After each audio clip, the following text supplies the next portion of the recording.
päivää. Tullut noita kehyksiä ihan katselemaan. Joo, niillä on tässä naisten uutuudet löytyy tässä ja vähän tässä modernimpaa. Joo. Oliko jo jotain mielessä? No ihan oikeastaan jotain muovikehystä ehkä saisi olla. Joo. Niin. Jos mä laitan vaikka sulle 3 mallia tässä, niin pääset rauhassa sovittelemaan. Meillä on myös käytössä tämmöinen uusi rilliruutu, eli asiakkaalle hyvin itsepalvelua ja pääsee katsomaan tarkkaan, minkälaiset kehykset on sitten kasvoilla.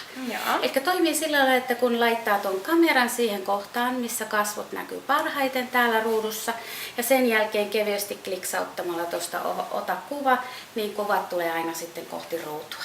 Okei, Mä laitan muutaman kehyksen sulle sovitukseen tähän, niin pääset niitä sovittelemaan. Ja mä sillä aikaa käyn palvelemassa tuossa muutaman muun asiakkaan. Kokeilen näitä.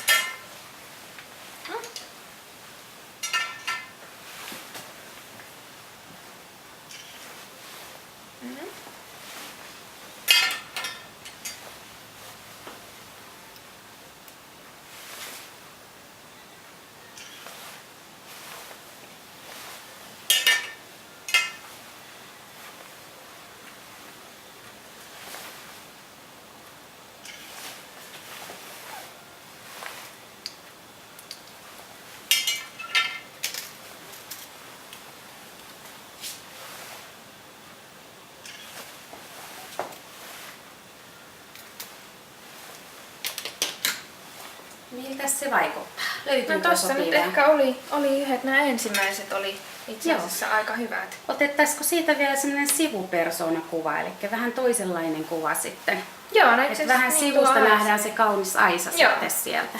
Elikkä Sä mitenkäs voit mä... klikata ihan vaikka siihen samaan kuvaan uuden kuvan sitten. Okei. Joo. Joo, toi on aika hieno.